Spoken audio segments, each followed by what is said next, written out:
Hey, welcome back to Not So Complicated, and today we are continuing our study with me series, and it's me, myself, your motivated study partner to read USMLE First Aid line to line for step 1. And yesterday we completed our cellular injury and adaptation portion, and then today we are tapping into information. So without delay, let's begin. So what is an inflammation? An inflammation is a response to eliminate initial cause of cellular injury. It is not only response actually, it is a protective response and to remove necrotic cells resulting from the original insult to the body and to initiate tissue repair. That is what it is. But if it becomes too much, like inflammatory response itself can be harmful if the reaction is excessive as in septic shock, or if it becomes prolonged like in persistent infections such as TB, or inappropriate example like autoimmune diseases such as SLE, systemic lupus erythematosus. That is when the inflammatory response itself becomes disease. And the inflammation classically presents with five cardinal signs, and these are Reuber and Calor, tumor, we all know about this, and dollar and functionaliza. What is Reuber? The literal meaning of Reuber is that redness, and the literal meaning of Calor is warmth, right? And these two phenomena happens because of vasodilation is a response of inflammation, and this vasodilation causes relaxation of arterial smooth muscles, and this increases blood flow, right? And where there is increased blood flow, it is obvious that there will be redness, and it is obvious that there will be warmth, because blood is warm, we all know about that. And it is mediated by histamine, prostaglandins, bradykinin, and nitric oxide, and these are also called vasodilators. We can remember that bradykinins, nitric oxide, these all are vasodilators. And the tumor, the literal meaning of tumor is swelling, right? And the swelling occurs when anything leaks from its one place. And in this case, endothelial contraction or disruption, example from tissue damage, will increase vascular permeability. It will increase vascular permeability, and when the vascular permeability is increased, it will increase the leakage of protein-rich fluid from the postcapillary venules into the interstitial space, and this is called exudate, right? That is what it happens. The difference between exudate and transudate is that the protein-rich fluid is exudate, and in transudate there is not much protein rich. That is what it happens. And also the transudation occurs due to either increase in hydrostatic pressure or decrease in oncotic pressure, but it is pathological in this case, in exudative case. And also it increases oncotic pressure. And endothelial cell contraction is mediated by a leukotrienes, C4, D4, E4, histamine, serotonin, and bradykinin, right? And the literal meaning of dollar is pain and sensitization of sensory nerve endings. That is what it happens due to pain. And the main molecule that causes pain is bradykinin actually. The release of bradykinin increases and it gets manifested as pain, and also PGE2 and histamine. The functionaliza means loss of function. The literal meaning is loss of function, and inflammation impairs function, obviously, that is very obvious. And example, inability to make fist due to hand cellulitis, that is obvious. And also in leg cellulitis we can't walk. And the systemic manifestations of inflammation can either be fever or leukocytosis and increase in plasma acute phase reactants. We will talk about acute phase reactants later. But first, we'll tap into fever, right? Fever means the pyrogens are increased. Pyrogens means the fever producing molecules. These are pyrogens, and the classic example of pyrogen is LPS, lipopolysaccharide, which is classically found in the outer wall of bacteria, which induces macrophages to release interleukin 1 and TNF. TNF is interleukin 1 and tissue necrosis factor, and this will lead to the increase in COX activity in perivascular cells of the anterior hypothalamus. That is what it happens, and it will release PGE2, prostaglandin 2, and this will increase the temperature set point. That is what it happens when any inflammation, systemic inflammation occurs, that is what it happens. And in leukocytosis, what do you mean by leukocytosis? Obviously, leukocytosis is the increase in WBC count, and also there is a term called leukopenia. In different inflammations, there can either be leukopenia or leukocytosis. An increase in WBC count, type of predominant cell, depends on inciting agent or injury, because WBC are of different types, right? Either neutrophils or monocytes or basophils, eosinophils. There are of different types of WBCs or polymorphonuclear cells, and obviously the predominant cell depends on inciting agent. It depends on agent, and also example, bacteria. In bacterial infection, the neutrophils will increase. And what is acute phase reactant? Acute phase reactant is actually those kind of molecules that will either increase or decrease its formation in any insult caused to the body. When any insult is there, like if there is inflammation, then non-specific molecules will either rise or they will down-regulate their one synthesis. That is what it happens in the aqueous phase reactants. It not only increases sometimes but also decreases. And also serum concentrations significantly change in response to acute and chronic inflammation, and they are produced by liver. They are actually produced by liver, yeah, and notably induced by interleukin 6. We have to remember this is very high yield, and acute phase reactant is high yield thing. We have to study it well. And acute phase reactants can either be positive or negative. As I talked earlier, acute phase reactants, if they are upregulated during any inflammation, they are called positive acute phase reactants. And the classic example is C-reactive protein, which we measure in any inflammation if there is inflammatory sense or not, to know that. And the C-reactive protein, there is opsonin, and it fixes complement and facilitates phagocytosis. That is what it happens. And it is measured as, obviously I talked earlier, it is measured clinically as non-specific sign of ongoing inflammation. So C-reactive protein, if there is C-reactive protein increased in blood serum or serum only, it means that there is an ongoing inflammation. We have to remember that. And the other other acute phase reactants are ferritin, fibrinogen, and haptoglobin. Haptoglobin is actually something that is bound. Haptoglobin is bound to hemoglobin or RBC, and thus that is why the RBC cannot get filtered out. Hemoglobin doesn't get filtered out in kidneys because haptoglobin binds it. And hepcidin is something that causes the decrease in synthesis of RBCs and hemoglobin, and also it causes the lysis of RBC. That is what hepcidin is. Also ferritin binds and sequesters iron to inhibit microbial iron scavenging, obviously. And fibrinogen, we all know that it is a coagulation factor and it promotes endothelial repair, correlates with erythrocyte sedimentation rate. We'll talk about erythrocyte sedimentation rate later. And also haptoglobin binds extracellular hemoglobin, as I talked earlier, and protects against oxidative stress. And hepcidin, it decreases iron absorption by degrading ferroportin, right?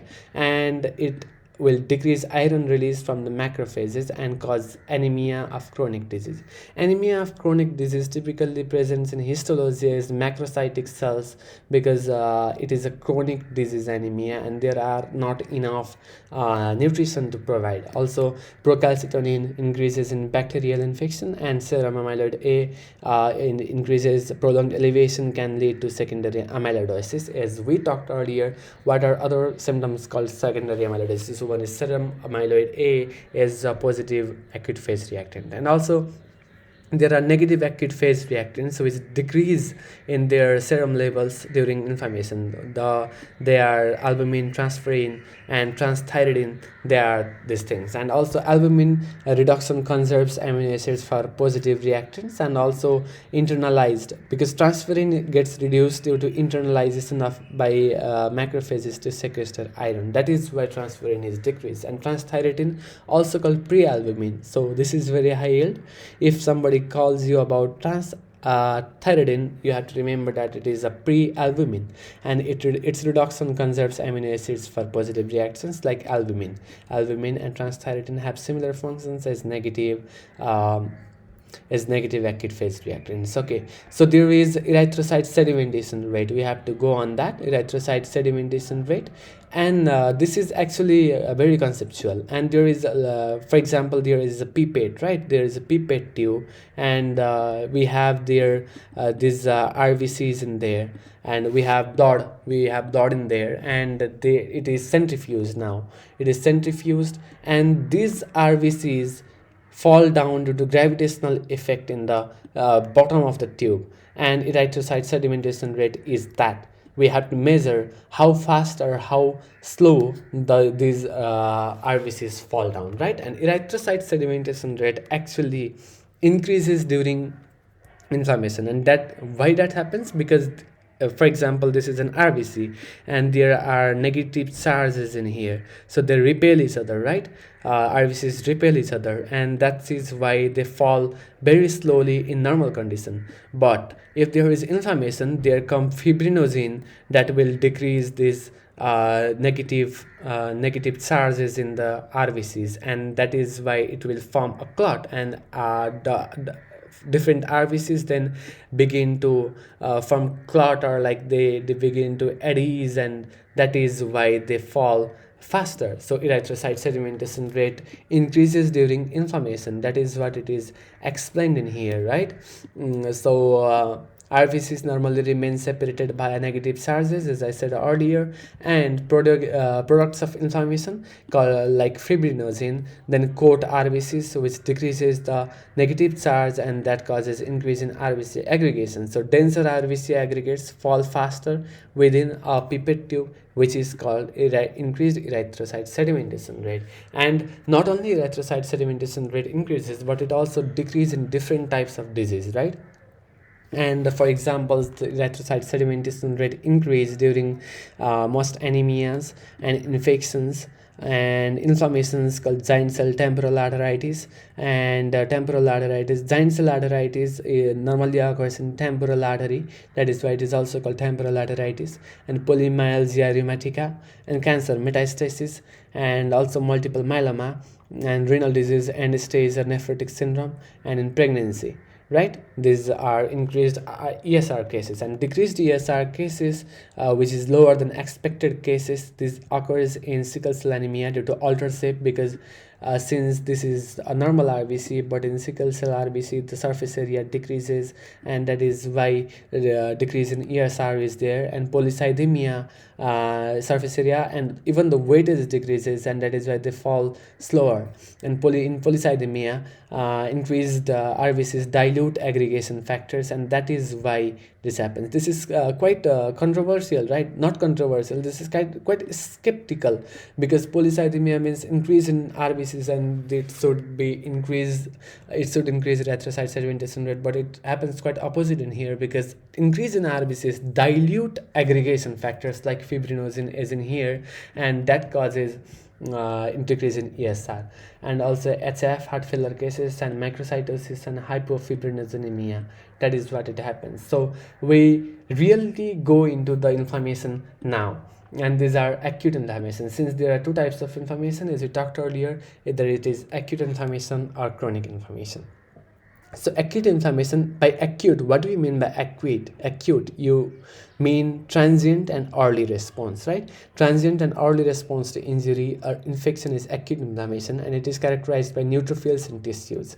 Often neutrophils, you can see, right? You can see here these neutrophils, these all infiltrates, these all are infiltrates in a tissue due to inflammation. That is what it happens, and they represent a reaction of the innate immune system, and it is also rapid onset, seconds to minutes, and short duration, minutes to days. That is why it is also called acute inflammation. And in acute inflammation, we have different factors to consider in here.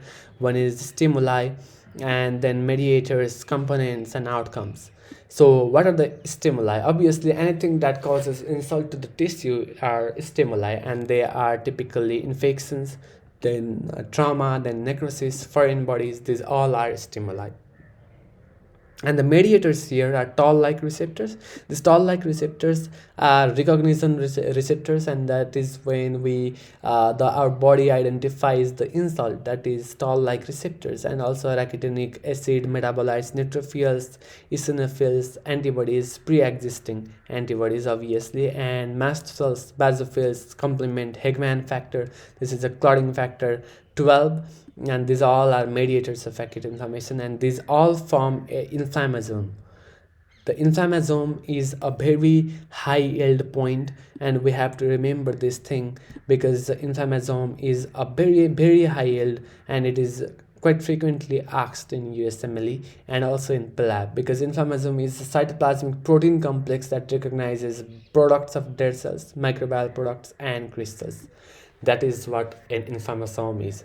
And increase in inflammasome causes activation of interleukin 1 and inflammatory response. That is what it happens. And also the components there are two major components in acute inflammation.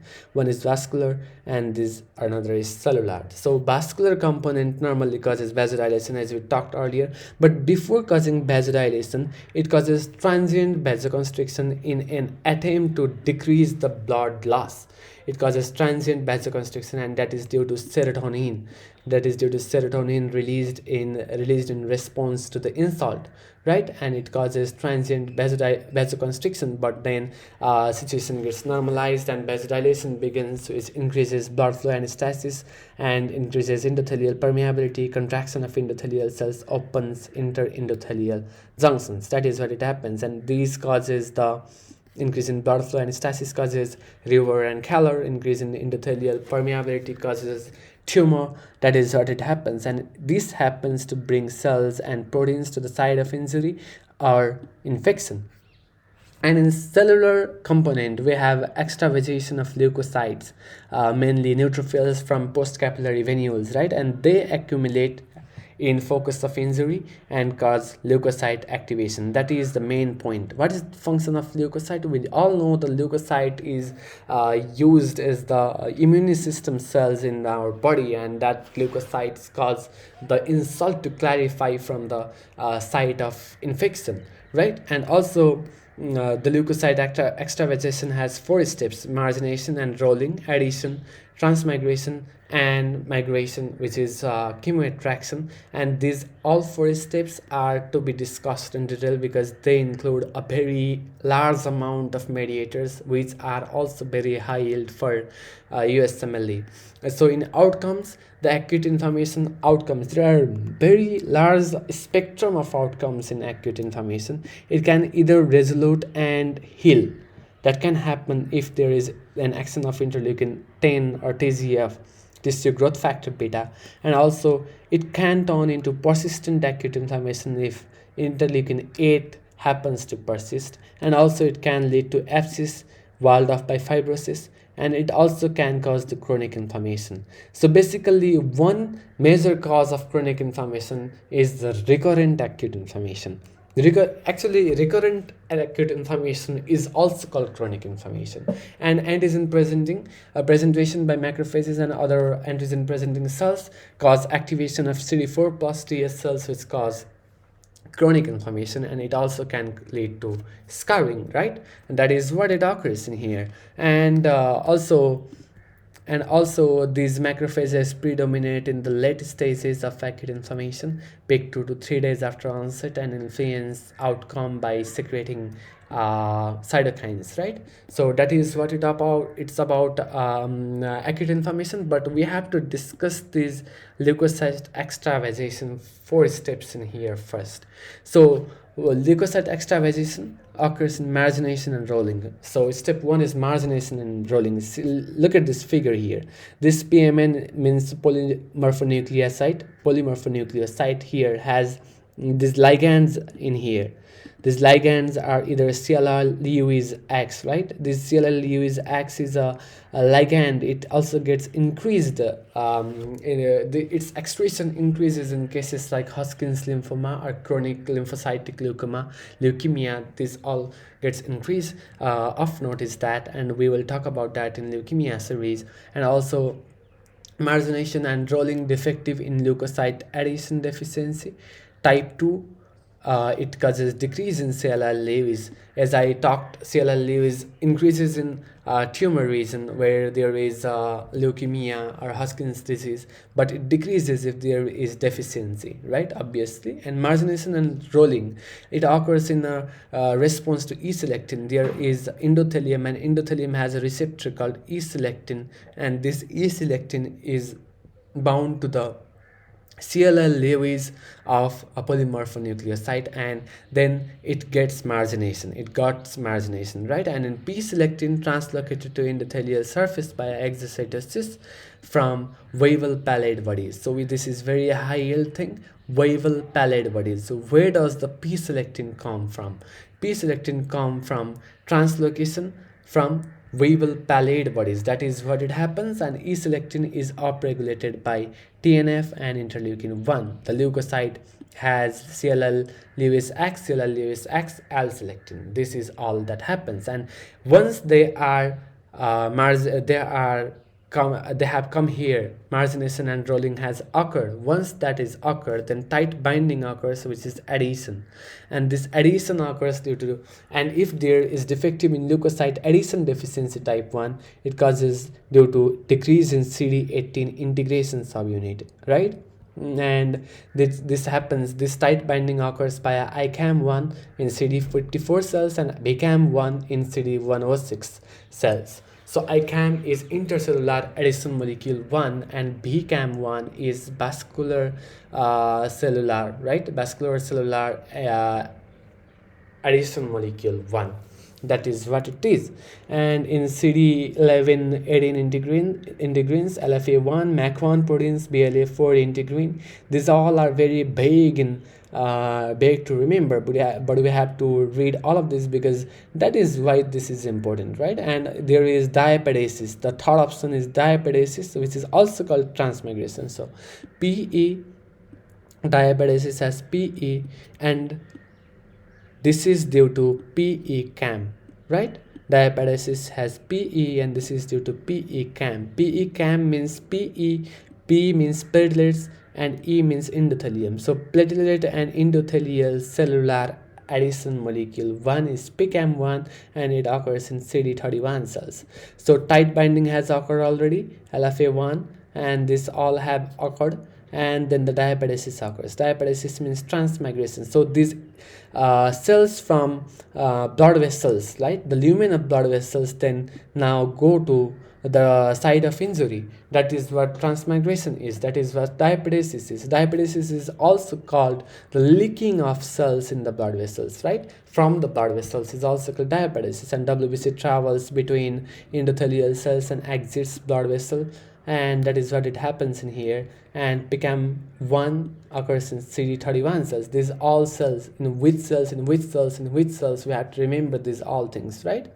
And the last step is migration. This has occurred, diapedesis has occurred, and the last step is migration. The cells have finally reached to the site of insult. This is called migration. WBC travels through interstitium to the site of injury or infection guided by chemotactic signals. So that is what it occurs. Migration is also called chemotaxis, right? And chemotactic factors right here are complement FA, interleukin 8, leukotrienes B4, 5-HTE, kallikrein, platelet activating factor PAF, and fermyl methionine peptide. These all are the products of inflammation. All these are products of inflammation, and these inflammations attract these cells to come along with them and also to the site. That is what it happens. They attract the inflammatory region, they attract these cells to inflammatory region because they want to clear the insult out. That is what it happens. So 4 steps: margination and rolling, tight binding or adhesion, then diapedesis or transmigration, then migration occurs. So tight binding ICAM1, BCAM1, PCAM1, and chemotactic factors right here, E-selectin and P-selectin. And also P-selectin gets translocated to the endothelial surface by exocytosis from Weevil pallid bodies. That is what it is. That is how we finish our acute inflammation, and now we will reach to the chronic inflammation. And chronic inflammation, by definition, it is prolonged inflammation characterized by mononuclear infiltration, macrophages, lymphocytes, plasma cells, right? And which leads to simultaneous tissue destruction and repair, including angiogenesis, which means the formation of blood vessels, right? And angiogenesis actually occurs in two different ways. And one is angiogenesis itself, it occurs from the sprout, and another is vasculogenesis. And it may be preceded by acute inflammation, because persistent acute inflammation can present as chronic inflammation. And the stimuli for chronic inflammation is persistent infections called TB, or Treponema pallidum, or certain fungi and viruses, right? And this cause type 4 or delayed hypersensitivity reaction, and autoimmune disease, prolonged exposure to toxic agents, example silica, and foreign material also are the stimuli. And the mediators of chronic inflammation, the dominant mediators are macrophages. Macrophages are the dominant cells, and interaction of macrophages and T cells cause chronic inflammation. So there are T cells. T cells are divided in Th1 cells and Th2 cells. Th1 cells usually secrete IFN gamma, which is interferon gamma, and that causes macrophage classical activation, which is pro-inflammatory. And then Th2 cells that create IL-4, interleukin-4, and interleukin-13. These two interleukins, we have to remember very, very specifically that Th2 cells secrete interleukin-4 and interleukin-13, right? And they cause chronic inflammation. And the macrophage alternative activation, repair, and anti-inflammatory cause. So the outcomes are either scarring, amyloidosis, and neoplastic transformation. Example, chronic HCV infection can cause chronic inflammation, and hepatocellular carcinoma, Helicobacter pylori infection causing chronic gastritis, gastric carcinoma. These all are the outcomes of chronic inflammation. So what is wound healing? Since any insult has happened to the body, there should be wound healing, right? There should be wound healing to clear. After clearing of that insult, we have to get back to the normal, and that is what it is called wound healing. And there are tissue mediators for wound healing. The mediators, fibroblast growth factor, and stimulates angiogenesis. Fibroblast growth factors actually stimulates angiogenesis, and the loss of vasculature is then compensated by this. And TGF, tissue growth factor beta, also stimulates angiogenesis and fibrosis, and vascular endothelial growth factor stimulates angiogenesis again, and platelet dependent growth factors secreted by activated platelets and macrophages and they induce vascular remodeling and smooth muscle cell migration, and stimulate fibroblast growth for collagen synthesis. That is what happens. And also there are metalloproteinases which cause tissue remodeling. These all factors are very, very, very, very much important. And also EGF, which is endothelial growth factor, stimulates cell growth by tyrosine kinases, EGFR, ERBB1. And there are phases of wound healing, which is inflammatory phase up to 3 days after the wound, and proliferative day 3 to weeks after wound, and remodeling 1 week to 6+ months after wound. And effector cells in first stage is the platelets, neutrophils, and macrophages. The characteristics is clot formation happens first, increases basal permeability and neutrophil migration into tissue. Macrophages clear debris 2 days later. That is what happens. First we have to clear the site. If you have to make a home or a house somewhere, you have to clear the land first, right? That is what happens by macrophages. They clear the debris. And proliferative day 3 to weeks after wound, the effector cells are fibroblasts, myofibroblasts, endothelial cells, keratinocytes, and macrophages. And deposition of granulation tissue, that is the base of a home. And type 3 collagen, angiogenesis, vasculature, which is a pipeline for the home. Epithelial cell proliferation, we are adding brick by brick. And dissolution of clot, we are removing any obstructions in the field. And wound contraction mediated by myofibroblasts happens in here. And also this is delayed second phase of wound healing is due to, if this second phase is delayed, this is usually due to vitamin C and copper deficiency. CC, right? C for vitamin C, C for copper deficiency. That is what it happens in second phase, sec.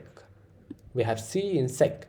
So in second phase, we have vitamin C deficiency or copper deficiency for delayed wound healing. That is what it happens. And the third stage is remodeling. 1 week to 6+ months after wound, the factor cells have fibroblasts. And type 3 collagen here gets replaced by type 1 collagen because we have to increase the tensile strength of tissue, and collagenases which require zinc to function break down type 3 collagen, and zinc deficiency causes delayed wound healing. So in third stage, zinc deficiency causes delayed wound healing. In second stage, vitamin C and copper deficiency causes delayed wound healing, and in third stage, zinc deficiency causes delayed wound healing. We have to remember this, right?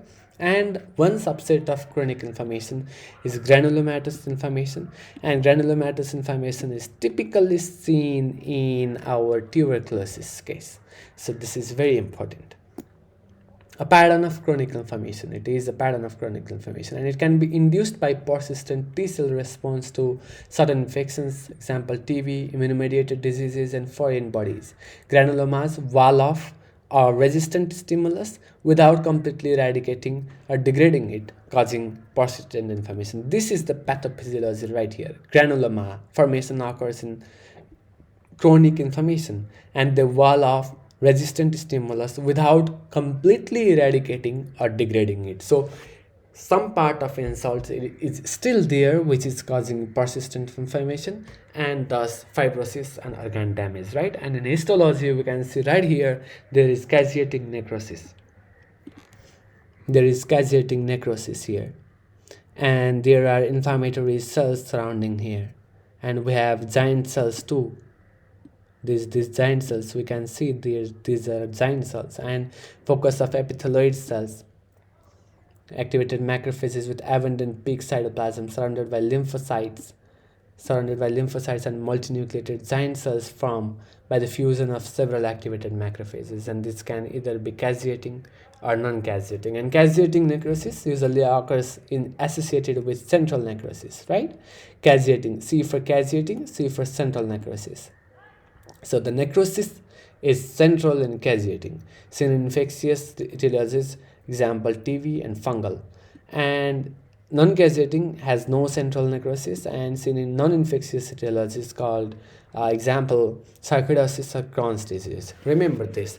The granulomatous inflammation can either be caseating or non-caseating. Caseating comes with central necrosis, and it presents with TB or fungal, which is infectious etiologies. And non-caseating, there is no central necrosis and are seen with non-infectious etiologies called sarcoidosis and Crohn's disease, right?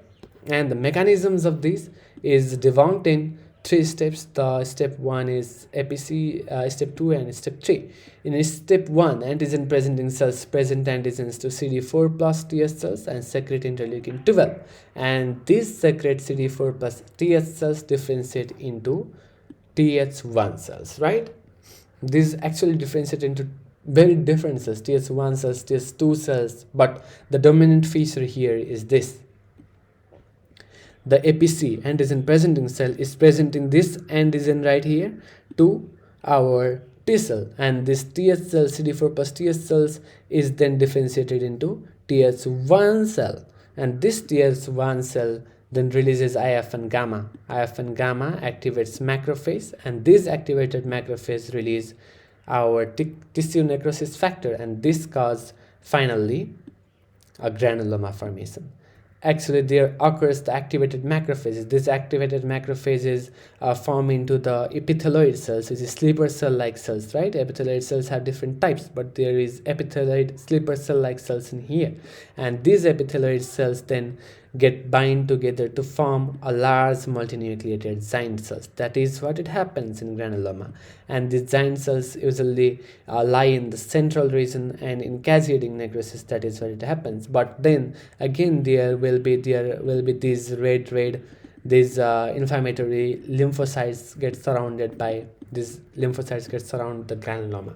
And anti-TNF therapy can cause sequestrating granulomas to break down and disseminated disease and turn into disseminated disease. So always test for latent TB before starting anti-TNF therapy, because the granuloma can break down and the inflammation can reoccur.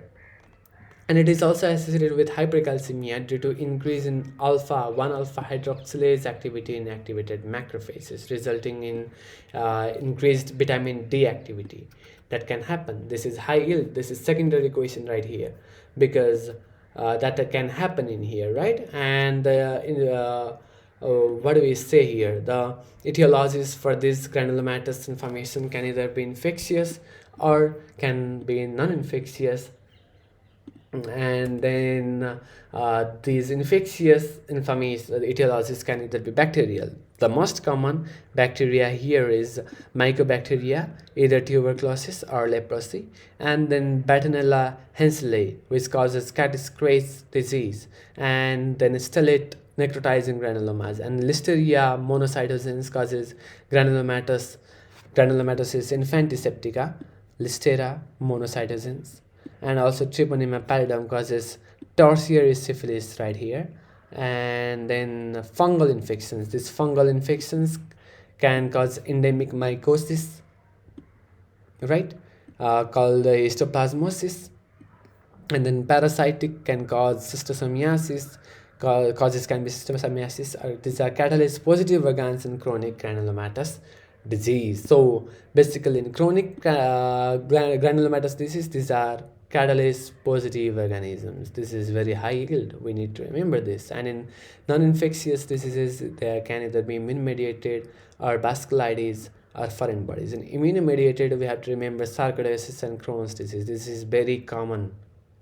And also in vasculitis, we have to remember PGA, which is granulomatosis with polyangiitis, and eosinophilic granulomatosis with polyangiitis, giant cell temporal arteritis, Takayuchi arteritis.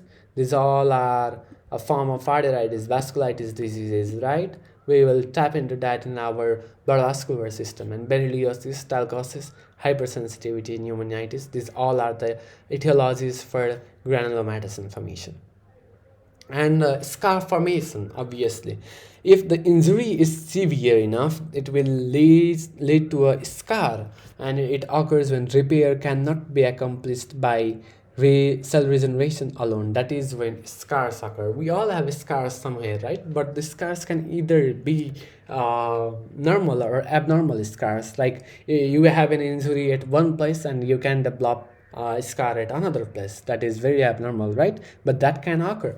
And non-regenerated cells, which is second degree to severe or acute chronic injury, are then replaced by connective tissue right here. And then 70 to 80% of tensile strength is regained at 3 months. Little tensile strength regained thereafter. Excess tissue growth factor beta is associated with aberrant scarring, such as hypertrophic and keloid scars. So this is the reason.